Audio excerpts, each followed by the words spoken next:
नमस्कार, आदाब, स्वागत है आप सभी का। आप देख रहे हैं टीएस न्यूज चैनल। वक्त हो चला है दिन भर की ताज़ा और बड़ी खबरों के रुख करने का, तो शुरुआत करते हैं सुर्खियों के साथ। लाडली बहनों के लिए खुशखबरी, चेक करते रहें अपने खाते में आ जाएगी 1250 की किस्त। 8 साल बाद भी कम नहीं हुआ कैश में लेन देन, राहुल गांधी ने नोटबंदी पर सरकार को घेरा। आर्टिकल 370 पर अब कोई विचार नहीं होगा, जम्मू कश्मीर विधानसभा में हंगामे पर बोले मनोहर लाल खट्टर। कोर्ट ने जारी किया आदेश, अब गिराई जाएगी 50 साल पुरानी मस्जिद। गोल्ड सिल्वर की कीमतों में उछाल, चांदी आज फिर 91,000 के पार, चेक करे 22 से 24 कैरेट सोने का रेट। जनहित याचिका पर सुप्रीम कोर्ट का केंद्र सरकार को नोटिस, 3 दिसंबर को अगली सुनवाई। जी हां, एक एक करके पूरी जानकारी आपको विस्तार से देंगे, लेकिन उससे पहले एक छोटी सी रिक्वेस्ट करेंगे दोस्तों।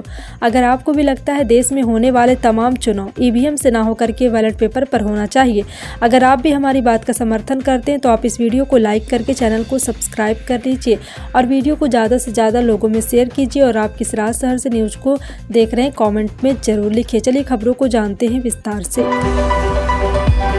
मध्य प्रदेश की लाडली बहनों को 1250 रुपये की नवंबर माह की किस्त जल्द मिलने वाली है। मुख्यमंत्री मोहन यादव 9 नवंबर को इंदौर से 1.29 करोड़ लाडली बहनों के खाते में 1574 करोड़ रुपये ट्रांसफर करेंगे।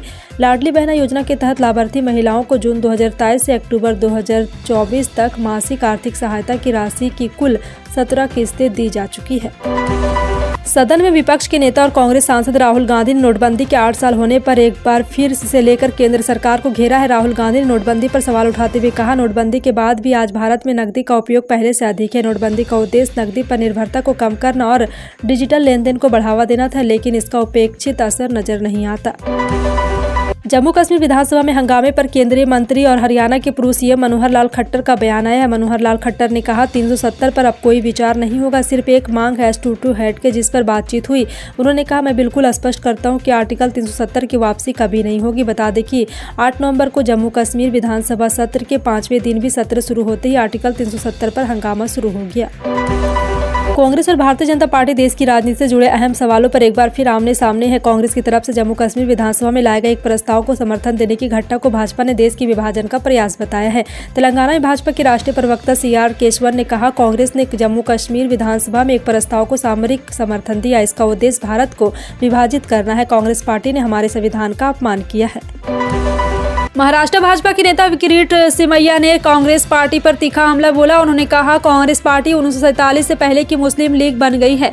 कांग्रेस मुस्लिमों को धर्म के नाम पर भड़का रही है और कह रही है कि वह उनकी सारी मुरादें पूरी करेगी। हम घर घर जाकर लोगों को जागरूक करेंगे और लोगों को कांग्रेस की नीतियों के बारे में बताएंगे। लोगों को एकजुट करने की कोशिश की जाएगी, क्योंकि बटेंगे तो कटेंगे। महाराष्ट्र में एक रैली के दौरान अमित शाह ने कहा, शरद पवार की 4 पीढ़ियां भी जम्मू कश्मीर में अनुच्छेद 370 को वापस नहीं ला सकती। महाराष्ट्र के सिराला में एक जनसभा को संबोधित करते हुए केंद्रीय गृह मंत्री ने कहा है कि एक जनसभा में कहा है, नेशनल कॉन्फ्रेंस और कांग्रेस पार्टी ने जम्मू कश्मीर विधानसभा में एक प्रस्ताव पारित किया जिसमें अनुच्छेद 370 को वापस लेने की मांग की गई। कश्मीर भारत का अभिन्न अंग नहीं है।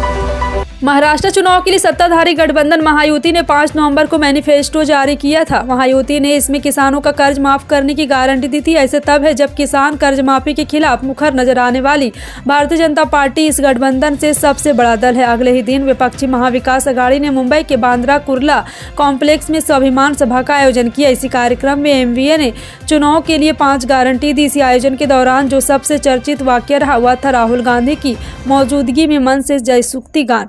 जयसूते और वीर सावरकर की रचना है, जिनके खिलाफ राहुल गांधी मोर्चा खोल रखे हैं।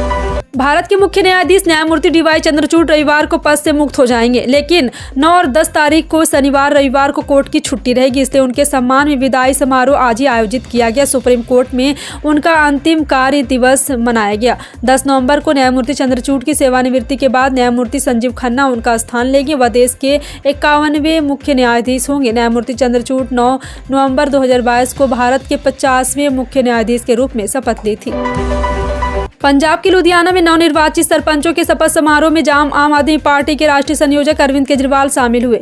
सरपंच समागम में अरविंद केजरीवाल ने कहा कि आप लोग सरपंच बनकर आए हैं, आपको जिम्मेदारी निभानी है। सरकार के पास पैसे की कमी नहीं होती। सरपंच के पास इतनी ताकत है कि वो चाहे तो 5 साल में गाँव की हुलिया बदल सकता है।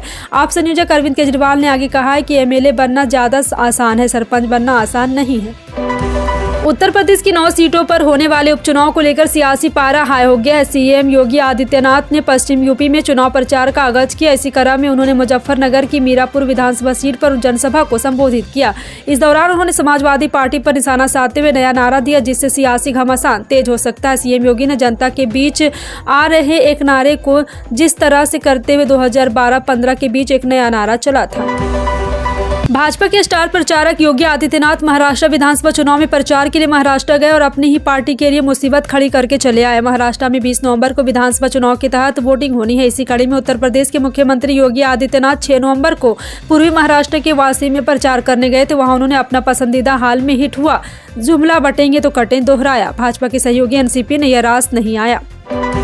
बीजेपी के राष्ट्रीय अध्यक्ष जेपी नड्डा के बिहार दौरे को लेकर सूबे में सियासी खलबली मचे ना मचे, लेकिन बीजेपी जेडीयू के अंदर खलबली जरूर मच सकती है। कहा यह भी जा रहा है कि बिहार चुनाव को देखते हुए बीजेपी के शीर्ष नेताओं में बड़े पैमाने पर उठापटक हो सकती है। गुरुवार को नड्डा ने बिहार विधानसभा चुनाव 2025 से ठीक पहले छठ के मौके पर छठ डिप्लोमेसी शुरू कर दिया है। इसके तहत बिहार में मनाने और समझाने के दौर शुरू हो गया है। नड्डा ने सबसे पहले सीएम नीतीश कुमार के साथ टूटते तारों को जोड़ने का प्रयास किया। प्रधानमंत्री नरेंद्र मोदी शुक्रवार महाराष्ट्र के चुनावी समर में उतरे। कांग्रेस को झूठ की दुकान बताया तो महाविकास अघाड़ी को देश तोड़ने वाले लोगों को ग्रुप करार दिया। राहुल गांधी पर भी जमकर निशाना साधा, लेकिन इसी बीच उन्होंने महाराष्ट्र की धरती पर अयोध्या का जिक्र कर खास संदेश देने की कोशिश की। नासिक में जनसभा को संबोधित करते हुए प्रधानमंत्री ने कहा, जब अयोध्या में राम मंदिर के लिए 500 साल इंतजार खत्म हुआ, जब भगवान श्री राम एक बार फिर लौटे तो प्राण प्रतिष्ठा से पहले मेरा 11 दिवसीय उपवास अनुष्ठान नहीं नासिक में शुरू होगा। नेपाल के नए प्रधानमंत्री केपी शर्मा ओली अपनी पहली आधिकारिक विदेश यात्रा पर चीन जा रहे हैं। काठमांडू को लेकर के एक बार फिर से उन्होंने बयान दिया है। काठमांडू पोस्ट की रिपोर्ट के मुताबिक चीनी प्रधानमंत्री ली योंग ओली एक बार फिर से 64 साल पुरानी परंपरा टूटे कि 4 महीने बाद भी केपी ओली भारत ने न्योता नहीं दिया। बाबा सिद्दीकी मर्डर केस का मामला तुल पकड़ता जा रहा। पुलिस का दावा, आरोपियों को 25 लाख रुपए, कार, फ्लैट और दुबई ट्रिप का वादा किया गया था। एनसीपी नेता बाबा सिद्दीकी की हत्या के केस में शुक्रवार को नया खुलासा हुआ। पुलिस ने बताया, मर्डर को अंजाम देने के लिए आरोपियों को कई इनाम देने का वादा किया गया था। झारखंड के संथाल इलाके में बांग्लादेशी घुसपैठ को रोकने और इसको जांच के लिए एक जनहित याचिका दायर की गई। इस पर सुप्रीम कोर्ट ने केंद्र सरकार को नोटिस जारी किया है। 3 दिसंबर को सुप्रीम कोर्ट इस मामले में अगली सुनवाई करेगा। संथाल के 6 जिलों में बांग्लादेशी घुसपैठ से वहां के जिला कलेक्टर ने इनकार कर दिया है। याचिकाकर्ता डीसी द्वारा हाईकोर्ट में दाखिल शपथ पत्र पर आपत्ति दर्ज कराई गई थी। बागपत में माहौल गर्मा गया। यहां 50 साल पुरानी मस्जिद को गिराने के आदेश जारी किए गए। मुस्लिम याचिकाकर्ता गुलसर की शिकायत पर सुनवाई हुई। एसडीएम कोर्ट ने अपना फैसला सुनाया है। कहा गया कि तालाब की जमीन पर अवैध कब्जा कर बनाई गई मस्जिद को गिराया जाए। इसके अलावा 4,12,000 रुपये का आर्थिक दंड भी लगाया गया। मस्जिद गिराए जाने की जानकारी जैसी ग्रामीणों को लगी, उनमें गुस्सा देखने को मिला। ग्रामीणों के मुताबिक इस आदेश को गलत बताया जा रहा है। ऑल इंडिया मजलिस इत्तेहादुल मुस्लिमीन के अध्यक्ष असदुद्दीन ओवैसी ने अलीगढ़ मुस्लिम विश्वविद्यालय के अल्पसंख्यक दर्जे को लेकर सुप्रीम कोर्ट के फैसले का स्वागत किया। ओवैसी ने कहा कि भारत के मुसलमानों के लिए आज का दिन बहुत खास है। उन्होंने ये भी कहा कि मोदी सरकार को इस फैसले की गंभीरता से लेना चाहिए, साथ ही साथ भेदभाव करना बंद करना होगा। सुप्रीम कोर्ट के फैसले पर सांसद ओवैसी ने सोशल मीडिया एक्स पर अपने लंबे पोस्ट में कहा, यह देश के मुसलमानों के लिए एक बेहद अहम दिन है। साल 1967 के फैसले एएमयू के अल्पसंख्यक दर्ज को खारिज कर दिया था।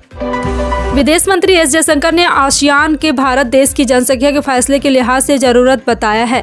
विदेश मंत्री ने कहा, भारत और आसियान में शामिल देशों की जनसंख्या ज्यादा है। ऐसे में समसामयिक मुद्दों को समाधान, खाद्य एवं स्वास्थ्य सुरक्षा सुनिश्चित करने, सहयोग देने और म्यांमार जैसे साझा क्षेत्र में राजनीतिक चुनौती से निपटने में अहम भूमिका निभा सकता है। विदेश मंत्री 8 नवंबर को सिंगापुर दौरे पर है। उन्होंने आसियान यानी India network of think tanks 8वें गोलमेज सम्मेलन के दौरान ये बात कही है। महाराष्ट्र विधानसभा चुनाव में इस बार बेहद दिलचस्प मुकाबला है। प्रदेश के चुनावी इतिहास में पहली बार ऐसा देखने को मिल रहा है, जहां 6 बड़ा सियासी दल 2 बड़े गठबंधन के तहत चुनाव लड़ रहे हैं। इन दोनों ही महागठबंधन, महायुति, महाविकास अघाड़ी में शिवसेना और एनसीपी के अलग अलग घोड़े शामिल हैं। पश्चिमी महाराष्ट्र का सियासी हाल जानने में ट्रेन से पहुंचा नासिक रोड नासिक सिटी जाने वाली बस में सहयात्री प्रकाश गिरधारी से चुनावी चर्चा छेड़ी तो उन्होंने रुचि जताई।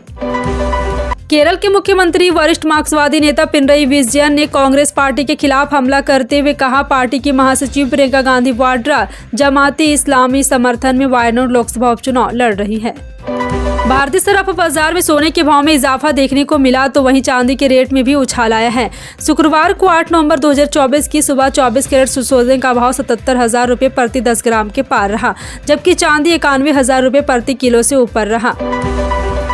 भारतीय तेल कंपनियों की वेबसाइट पर पेट्रोल और डीजल की जो कीमतें हैं उनके मुताबिक शुक्रवार 8 नवंबर को भी कोई बदलाव नहीं हुआ।